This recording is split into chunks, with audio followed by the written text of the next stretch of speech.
भाजपा नेता की आत्मदाह की चेतावनी के बाद पुलिस द्वारा गिरफ्तार करने पर भाजपा नेता के परिजनों ने धरने और जेल भरो आंदोलन की कल शाम पत्रकार वार्ता कर चेतावनी दी थी, जिसके बाद आज भाजपा नेता जगजीवन राम के परिजन ज्वाइंट मजिस्ट्रेट के आवास पर पहुंचे, जहां ज्वाइंट मजिस्ट्रेट ने बैठक कर उचित कार्रवाई का आश्वासन। भाजपा नेता जगजीवन राम पिछले लंबे समय से चकबंदी विभाग के खिलाफ मोर्चा खोले हुए है। चकबंदी विभाग में भूमाफिया व अधिकारियों की मिलीभगत से भ्रष्टाचार के आरोप लगाकर कार्रवाई न होने से नाराज कुछ महीने पहले भी तहसील परिसर में आत्मदाह का प्रयास किया था, लेकिन अधिकारियों ने उन्हें समझाकर 2 महीने में कार्रवाई का आश्वासन दिया था, पर 4 महीने बीत जाने के बाद भी कोई कार्रवाई न होने पर भाजपा नेता ने 16 अप्रैल को एक बार फिर आत्मदाह की चेतावनी दी थी।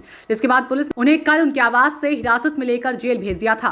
वहीं इस मामले में ज्वाइंट मजिस्ट्रेट अंशुल सिंह ने कहा कि आचार संहिता के कारण इस मामले की जांच थोड़ी लेट हो गई थी। वहीं जांच पूरी न होने पर जगजीवन राम ने आत्मदाह की धमकी दे दी, इसलिए उन्हें प्रोटेक्शन में लिया गया। उन्होंने कहा कि जगजीवन राम को आज बेल पर छोड़ा जाएगा। साथ ही उनके परिजनों से आश्वासन लिया कि वह ऐसा कोई कदम नहीं उठाएंगे। इसके साथ ही जांच टीम में केवल एएसडीएम जांच कर रहे थे, अब उनके साथ तहसीलदार, अपर तहसीलदार को भी जांच टीम में शामिल किया गया। 2 मई तक जांच पूरी हो जाएगी। साथ ही अवैध कब्जा करने वालों को किसी भी हाल में बख्शा नहीं जाएगा।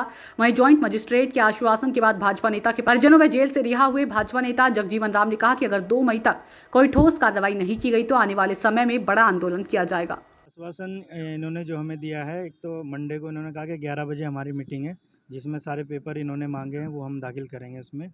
और जगजीवन राम को रिहा करने के लिए इन्होंने भी 2 घंटे के लिए बोला है। और दूसरा ये है कि 2 मई लास्ट इन्होंने वो दिया है इंटीमेट कि 2 मई तक हम इसको जांच को पूरी कर देंगे।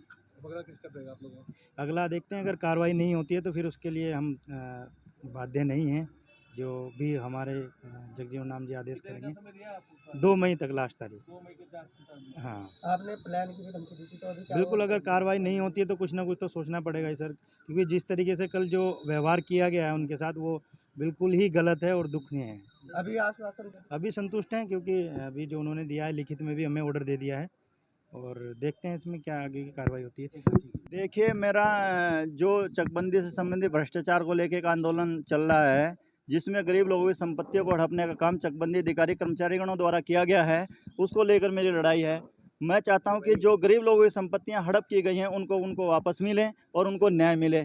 लेकिन इससे पहले मैंने 15 दिसंबर को भी आत्मदाह की चेतावनी दी थी, और जिसको लेके मैं करने के लिए पेड़ पर भी चढ़ गया था। ये सब आप लोगों ने देखा था और आप लोगों ने खबर भी चलाई थी, उसके लिए मैं आपका धन्यवाद हूँ। लेकिन इन्होंने 3 महीने, लगभग 3 से 4 महीने हो गए हैं। उस टाइम पे इन्होंने 2 महीने का आश्वासन दिया था, लेकिन उसमें कोई कार्रवाई नहीं हो पाई। मैं वहाँ पे चक्कर काटते रहे, पीड़ित लोग वहाँ पे चक्कर काटते रहे, लेकिन आज तक इनको चकबंदी अधिकारी कर्मचारियों द्वारा पेपर उपलब्ध नहीं कराए गए थे जांच अधिकारी को, जिसको लेकर मैंने पुनः इनको चेतावनी दी थी माननीय एसडीएम साहब को। और उसमें मैंने लिखा था, क्योंकि बार बार एक बात उठती है कि जगजीवन राम अपने स्वार्थ के लिए इस लड़ाई को लड़ रहा है। मैंने इस ज्वाइंट साहब को जब 16 तारीख का जो लेटर दिया था, उसमें स्पष्ट लिखा था कि अगर इसमें मेरी कोई स्वार्थ हो तो मेरी सारी संपत्ति जब्त कर ली जाए और मेरे खिलाफ कानूनी कार्रवाई की जाए, और मुझे जेल फांसी पर भी चढ़ा देंगे तो मेरे परिवार को मुझे कोई आपत्ति नहीं होगी। ये मैंने उनको लिख के दिया था, जिसको लेकर इन्होंने मुझे अरेस्ट करके जेल भेज दिया गया था।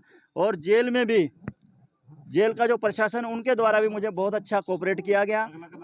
मेरा अगला कदम यही रहेगा कि जब तक इसमें न्याय नहीं मिलेगा, भ्रष्टाचारी से मैं जो लड़ाई लड़ रहा हूँ उसमें न्याय नहीं मिलेगा, गरीब लोगों को, दलित लोगों को, पिछड़े लोगों को न्याय नहीं मिलेगा, ये लड़ाई जारी रहेगी। और अब मैं आने वाले समय में अपना डॉक्टर BR अम्बेडकर आर्मी का गठन करने जा रहा हूँ, जो चकबंदी अधिकारी कार्यालयों में और तहसील कार्यालयों में भ्रष्टाचारी को लेकर उनके पीछे जोक की तरह चिपकी रहेगी। अगर कोई भ्रष्टाचारी करेगा तो मामला तुरंत उजागर होगा और उनके खिलाफ कार्रवाई होगी। इसको लेकर मैं अपना गठन बहुत जल्दी ही मैं इसको धरातल। उसमें एक्चुअली प्रकरण ये था कि चकबंदी की जांच चल रही थी, क्योंकि इलेक्शंस आ गए थे, कोविड का भी प्रकोप काफ़ी भारी रहा था, तो चकबंदी की जांच में थोड़ा डिले हो गया था। तो जगजीवन राम जी ने 14 तारीख को एक लेटर लिखा था कि वो आपका आत्मदाह की कोशिश करेंगे, तो प्रोटेक्टिव कस्टडी में उन्हें लिया गया था। खैर, उसी लिए लोग आए थे यहाँ, उनके परिवारजन भी थे। उन्होंने बताया कि वो इतने हताश इसलिए हुए हैं कि इस जांच में इतना लंबा टाइम लगा है। तो हमने दोनों चीज़ें करी हैं। हमने उनसे अंडरटेकिंग ली है कि एक तो वो उनका ध्यान रखेंगे, इंश्योर करेंगे कि वो कोई भी ऐसा स्टेप ना उठाए, और जांच को हमने, जांच अधिकारी में पहले एसडीएम साहब जो म्युनिसिपल कमिश्नर भी हैं वो भी थे, उनके साथ तहसीलदार, अपर तहसीलदार को भी इंक्लूड कर दिया है। साथ ही साथ ये भी इंश्योर कर दिया कि 2 मई तक ये अपनी फाइनल रिपोर्ट इसमें सबमिट कर देंगे। जितने भी लोग थे उनकी मंडे को 11 बजे एक और मीटिंग बुलाई है कि कोई भी साक्ष्य अगर उन्हें देने होंगे तो वो दे देंगे।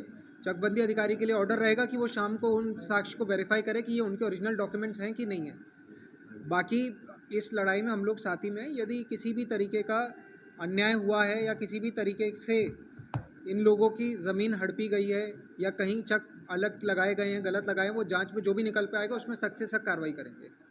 चकबंदी एक अलग विभाग है, ये चीज़ मैं उन्हें भी एक्सप्लेन कर रहा था। चकबंदी की अलग कंसोलिडेशन एक्ट होता है, जो रेगुलर ऑफिसर्स रहते हैं उनका चकबंदी से इसलिए इनका मसला भी नहीं पड़ता है। इसलिए जो जांच होती है, जांच अधिकारी को पहले किताब पढ़नी पड़ती है, फिर डॉक्यूमेंट्स देखने पड़ते हैं। वो डॉक्यूमेंट्स उनके लिए भी नए होते हैं, तो जांच में टाइम लगता है। और कोई भी जांच होगी अगर संपूर्ण तरीके से नहीं होगी तो पहले स्टेप पर ही वो फॉल्स हो जाएगी, इसलिए टाइम तो लगेगा ही। दूसरी बात, आप लोग इस चीज़ से परे नहीं है कि आपको पता है कि इलेक्शंस थे, तो उसमें इन्वॉल्व थे सब लोग। कोविड जनवरी में आपका इतना पीक पे आया था, हम सभी कोविड ग्रस्त थे। तो अभी टाइम आपको समझना पड़ेगा कि this is something which is not so going to happen. 2 मई तक भी जो फाइनल रिपोर्ट आएगी वो सारे इश्यूज़ को कवर नहीं कर पाएगी, लेकिन जितने इशू जांच कमेटी पे आएंगे, 5, 4, 10 जो भी इशू आएंगे उन पे वो अपनी जांच रिपोर्ट सबमिट करेगी। लेकिन आप ये कहोगे कि 2 मई तक सारी कंसोलिडेशन विभाग में जितनी आज तक भ्रष्टाचार उन्होंने 10 या 20 साल में करा है वो आप 10 दिन के अंदर रिपोर्ट दे दोगे, तो दैट इज़ नॉट पॉसिबल। लेकिन ये ज़रूर है जो 4-5 इशू जो हमारे मेन इशूज़ हैं, हम उन्हें टारगेटेड तरीके से करेंगे, एक तरीके से सर्जिकल स्ट्राइक करेंगे उनके ऊपर और उसमें कार्रवाई करेंगे।